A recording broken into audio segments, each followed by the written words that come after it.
Dans l'imaginaire collectif, le désir et la vue sont intimement liés.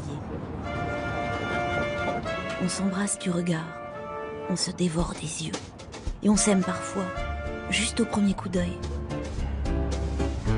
Alors, quel chemin emprunte l'érotisme lorsqu'on ne voit pas ou mal? Comment ça se vit? L'amour dans le noir. Quand on voit plus, on entend beaucoup le désir et c'est beaucoup plus fort que quand on voit parce que c'est un support érotique très fort, la voix. Et c'est vrai que mon partenaire, même quand je l'entends au téléphone et que je sens son désir, c'est quelque chose de très très fort qui n'existait pas quand je voyais. Alors la première fois que j'ai ressenti du désir, c'est assez marrant comme anecdote. C'était quand j'étais toute petite, je devais être en CM2, donc ça remonte. Et je me rappelle que j'écoutais le soir Fun Radio, oui. Et j'écoutais Max de Fun Radio. Et en fait, il a dit, enfin il faisait l'abruti, il rigolait, il disait allez les filles, ce soir vous m'écoutez, vous entendez ma voix, vous allez toutes vous toucher. Moi je savais pas ce que ça voulait dire. Et il a expliqué quoi, il a dit vous faites comme ça et c'était le soir tard en plus, j'avais pas le droit d'écouter ça. Et moi j'ai essayé et c'est la première fois que j'ai compris qu'on pouvait jouer avec son corps et ressentir du désir, donc ça m'a fait beaucoup marrer. Donc c'est à cause de lui que tout a commencé. Les désirs sont réveillés malgré nous. Je veux dire, c'est quelque chose qui... Je marche par exemple dans la rue, hein, et il y a un parfum... je rencontre un parfum avant de rencontrer une personne, et il y a un parfum qui va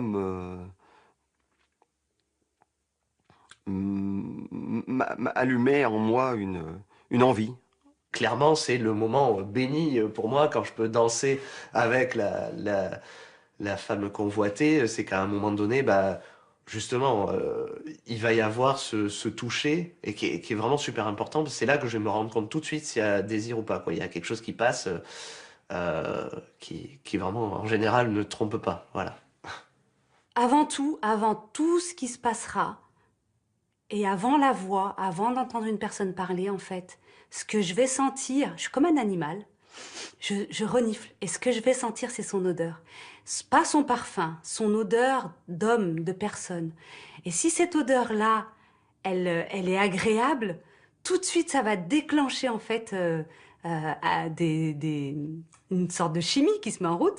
Et si en plus la personne ouvre la bouche et qu'elle a une voix super sexy, alors là c'est bingo, hein, je me dis oh, ah, je crois qu'il peut y avoir une ouverture, quelque chose. Alors des fois ça marche pas, bah tant pis, c'est pas grave, c'est bien d'essayer.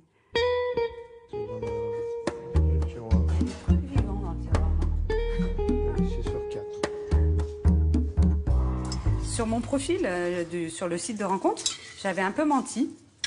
J'avais bien dit que j'avais un problème de vue, tout ça. Mais par contre, j'avais dit que je faisais de la planche à voile. Et ça, c'est pas vrai. Je viens du Cap-Vert, mais j'ai jamais fait de planche à voile de ma vie. Rosa est malvoyante. Elle est mariée avec Christophe, qui voit parfaitement. Je crois que c'est marrant. Moi, je me basais sur les photos. Il y avait une photo d'elle, de son visage, et puis il y avait une photo d'elle sur une place où elle avait l'air d'allure plutôt sportive. Enfin, elle faisait pas une grassouillette ou. Donc c'était pas. Et puis moi, l'idée qu'on soit malvoyant et qu'on fasse de la planche à voile, ça me paraît, c'est pas incompatible. Donc après, je connaissais pas la. Et puis sur la photo que la personne avait fait, on voyait rien du handicap. C'est-à-dire qu'elle avait pas le regard, elle avait un regard un peu plutôt comme si elle pensait, un peu lointain, mais pas. C'est pas forcément le regard de quelqu'un qui voit pas. Oui, parce que j'étais de profil en fait, Ouais. sur la photo. Une aveugle sur un site de rencontre, ça donne du virtuel dans le virtuel. C'est-à-dire que quand t'es aveugle, t'es déjà un petit peu dans un monde un peu virtuel. Enfin, moi, je le vois comme ça. Et là, en plus, tu rajoutes un peu du virtuel. Mais en définitive, moins et moins donne plus. C'est-à-dire que pour moi, c'est presque... Vu que dans le désir, j'ai pas le regard, et ben là, ça changeait pas grand-chose finalement. Puisqu'on passe par un ordinateur, c'est un peu pareil. Simplement, j'ai pas eu le son tout de suite. C'était ça la différence. Et si, il manque l'ail. Moi, personnellement, je n'en mets pas, si tu veux en mettre. Ah, bah j'en avais coupé, mais je m'en fous. Moi, j'en mets pas. Bah, j'en mets pas, tant Non, pis. non. Dans un genre de plat, j'en mets pas. Mais tu vas pas le jeter? Non. Si, tu es en train de le jeter. Si, tu l'as mis à la poubelle, j'y crois pas. C'est fait. Bah écoute. Oh non, Mais il t'as était gâché. coupé. Non, mais il était coupé On déjà. aurait pu le mettre. Bon, vous assistez à la guerre. T'aurais pu le mettre, t'as gâché mon... Ben non, t'as- mais trop tard. T'as gâché de l'ail. Ah, on jette jamais la nourriture. Voilà, c'est Ah fait. non. En plus, je t'ai entendu, la poubelle, tu me dis non. Alors Christophe, je sens son regard sur moi et quand bien même il n'est pas vraiment sûr que j'ai senti son regard, il me le dit. C'est-à-dire, on doit oraliser des choses qui, d'habitude, dans une relation, passent par le regard. Il va dire « Ah là là, mais qu'est-ce que t'as de belles fesses dans ce jean » ou « Ouh là là, mais comme cette robe, elle te va bien ». Voilà, il est obligé d'oraliser des choses que certaines personnes n'oralisent pas. C'est quelqu'un qui parle beaucoup et qui donc a trouvé ce code-là pour que je puisse mieux ressentir en fait son désir. Je la regarde, moi je le sais, mais je lui dis de manière à ce qu'elle le sache aussi et qu'on partage ce qu'on aurait intuitivement partagé par un bref regard autrement. T'as entendu le train? Ah non, il est passé. Mais la gare. On touche pas de la même manière selon qu'on se signale juste pour éviter de se rentrer dedans ou quand on passe c'est que c'est un petit signal pour bah tiens si on peut se retrouver dans 5 minutes je serais pas contre. C'est le même geste quasiment mais l'intention elle se ressent et je pense que la personne malvoyante ça elle le perçoit beaucoup plus finement que des voyants qui eux vont commencer par le regard. Il y a 3 ou 4 boulots. Ouais. Alors là, faut passer. Il y a des petits arbres avant. Ouais. Là. Et donc, le boulot, ils ont fait là, t'as un cœur, par exemple. Ouais. Avec une flèche. Ouais. Mais t'en as des plus petits là, t'en as au-dessus, t'en as en dessous. Ouais. Avec des initiales. Donc ils ont gravé leur amour sur le... Voilà.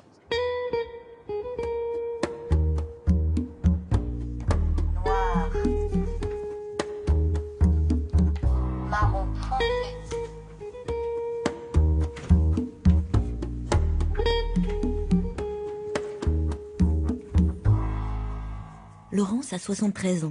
Elle ne voit plus depuis longtemps et vit aujourd'hui une folle histoire d'amour avec un homme aveugle qui a presque 20 ans de moins qu'elle.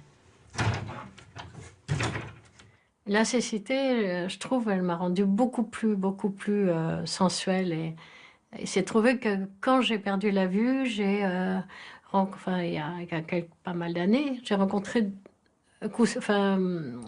un homme qui venait de perdre la vue aussi, que j'avais croisé à la sortie d'un centre de rééducation. Et c'était le premier homme aveugle que je rencontrais. Et j'étais surprise qu'il ait développé cette sensualité. Je me dis, bon, c'est lui. Après, j'en ai rencontré plusieurs années après un autre homme. Et lui aussi, il y a eu ce contact de nos corps. Et je me suis dit, bon, deuxième personne, c'est fou comme nos corps se rejoignent. Et là, j'ai eu à nouveau, il y a 2 ans, rencontré cette personne avec qui il y a eu le même phénomène d'attraction. Et je me suis dit que, moi, j'ai beaucoup réfléchi du coup, et je me suis dit que quand on voit pas, c'est très, très, très, très important, les relations sensuelles. On a plus grand, on a beaucoup moins de choses. On n'a pas regarder un paysage qui est magnifique. On n'a pas prendre sa voiture si on a envie. Donc, le registre érotique est très, très, très important. Tant que je voyais un peu, pour moi, être regardée, désirée visuellement, c'était très, très important. Et après, quand j'ai perdu la vue complètement, c'était moins important parce que je me sentais moins sûre de moi, quoi.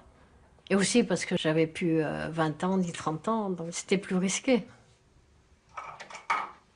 Quelque part, maintenant, ça m'arrange parfois de ne pas être regardée parce que j'ai l'âge que j'ai, c'est-à-dire 73 ans. Et c'est vrai que comme en plus je ne peux pas vérifier par le regard si je suis bien coiffée, bien habillée, bien, etc., je me dis, si on ne me regarde pas, je me sens plus libre d'être comme je suis.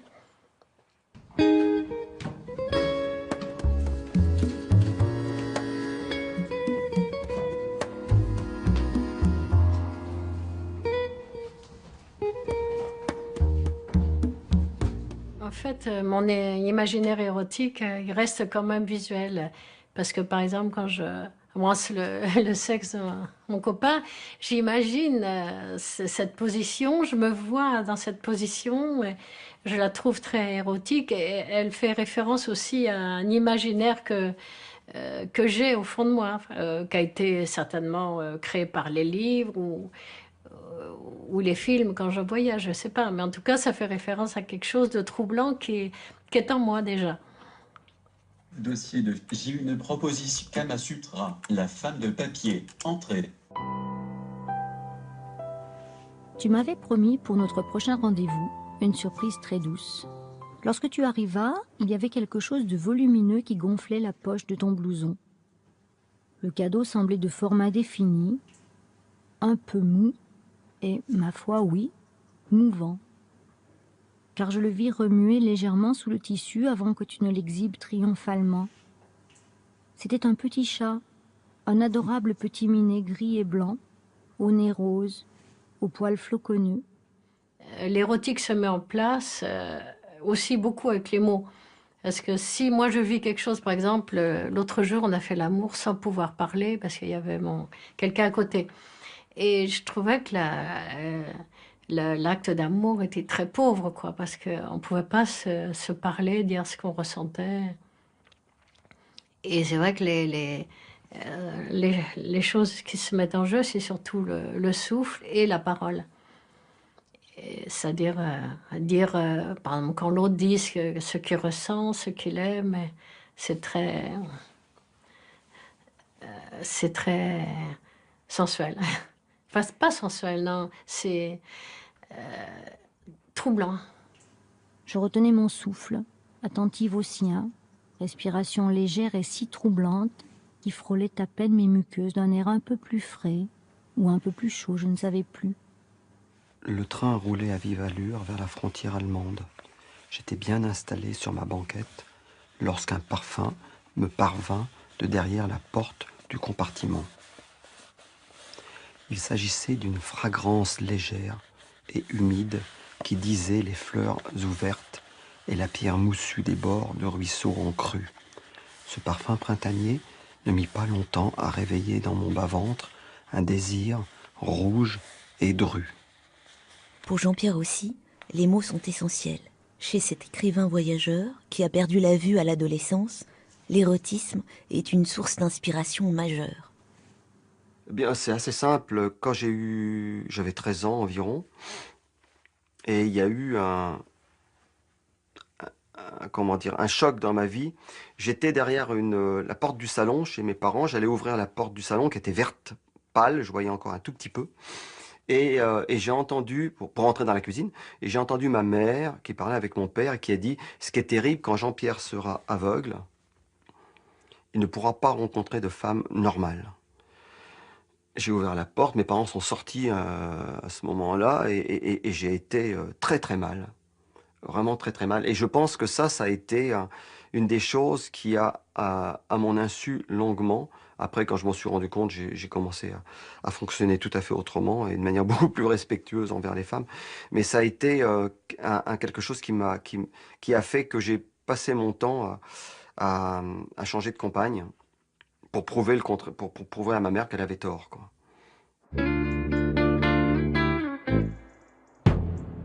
Cette histoire de désir et de regard, je crois que c'est une espèce de dictature, enfin il y a un focus là-dessus. Tout le monde pense que, notamment le désir, si on le conjugue en amoureux, passe par les yeux. Moi je dis absolument pas du tout. J'en incarne la preuve. C'est une question de ressenti. incroyable, il y a même il y a un bourdon. Un bourdon au mois de décembre.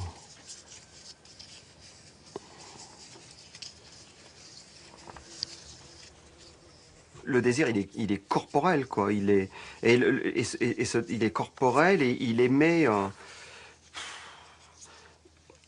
C'est un peu exagéré, mais pas tant. Il émet des fragrances. Ça sent le désir entre deux êtres humains, quoi. Moi, je sais très bien que je vois et que j'ai un regard, mais ça ne passe pas par les yeux. Je sens l'intensité d'un regard sur moi. Ceci dit, c'est soyeux, c'est extraordinaire. Ouais. Ouais. Et quand je regarde quelqu'un, plusieurs femmes me l'ont déjà dit, j'ai une manière de regarder qui, apparemment, peut toucher.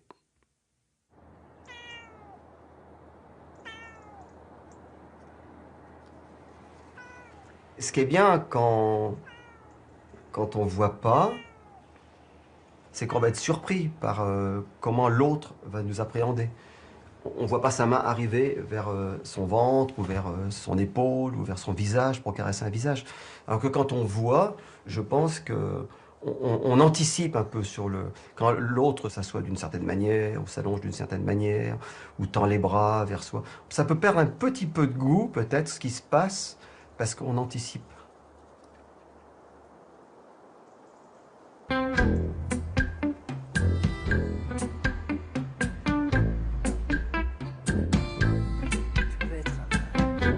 Anna et Olivier sont tous deux malvoyants et follement amoureux depuis bientôt 1 an. Quoi? T'estimes me faire plaisir, là? Ouais, j'estime. Quoi? Bah, on regarde un porno ensemble, attends. Je devrais être la femme la plus heureuse au monde. Mais t'as aucun mec qui convie sa femme à ça? Et tu crois que le terme convier est approprié? Bah oui. D'accord. C'est un truc assez solitaire, souvent, quoi. Ah bon? C'est pas un truc qu'on fait en public? C'est une faveur que je te fais, là. Mais je suis honorée, mon amour. Attends, je règle un problème de son, là, parce que... C'est sûr que si on n'a pas bien le son, déjà qu'on n'a pas la vue... En vrai, c'est ça, mais elle porte un espèce de soutien-gorge, de top, ouais. En plus, Sa longue queue sombre. C'est poétique, je trouve, non? Écoute.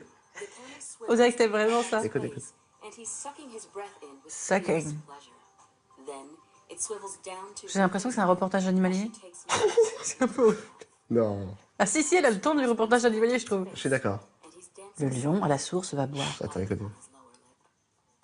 Là, il y a 50, je crois, une cinquantaine de vidéos audio décrites.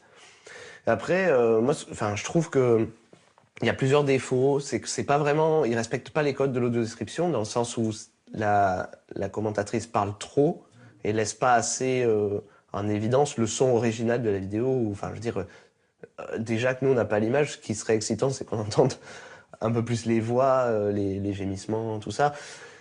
En fait, quand on entend, on va s'imaginer des choses. Alors, on s'en fout en fait de savoir qu'elles soient exactes ou pas, mais on va s'imaginer des choses de fou. Et c'est complètement libre en fait. On n'est pas la vue, je pense, rend vraiment esclave en fait de ce qui se passe réellement. C'est trop dommage, quoi.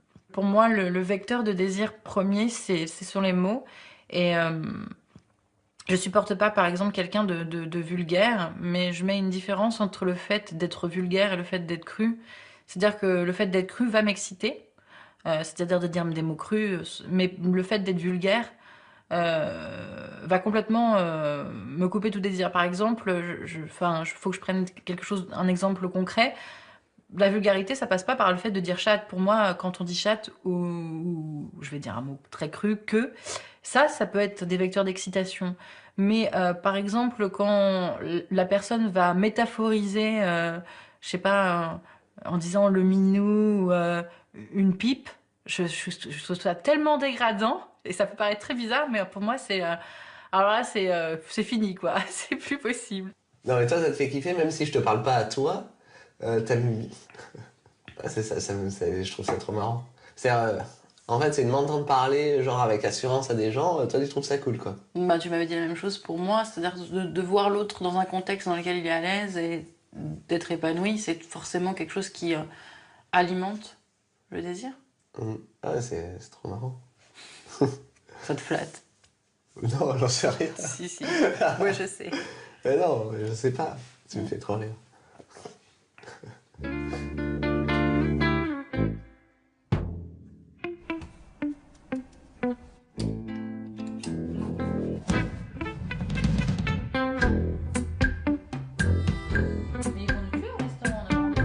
Il faut pas le nier, oui, il y a forcément une facilité à se retrouver avec quelqu'un qui est pareil, que ce soit pour les codes du désir, les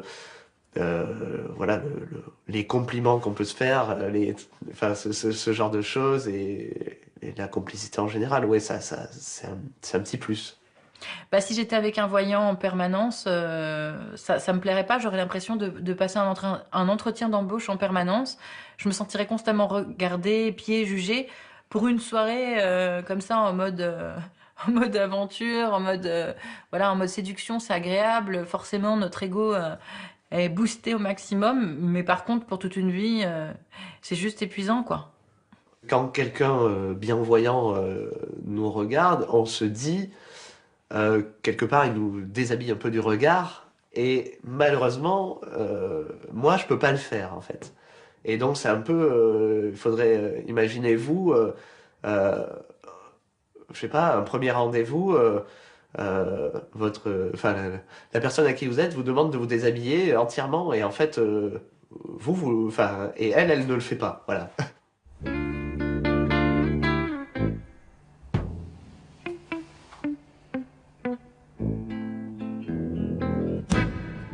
Anna, je suis obligé de la regarder de très près pour voir qu'elle est maquillée, et donc je trouve ça trop dommage parce qu'elle passe du temps à le faire et c'est quelque chose que je vois peu. Mais par contre, de savoir qu'elle l'a fait, que même à la limite des gens vont le remarquer, la complimenter elle, en fait, c'est comme si moi je la complimentais en quelque sorte. Enfin, en tout cas, je me dis, elle l'a fait pour moi. Je sais pas, il y a quelque chose de super flatteur en fait. Voilà.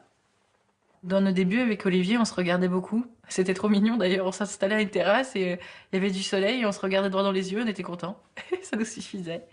C'est particulier pour des malvoyants, mais c'est ce qu'on faisait.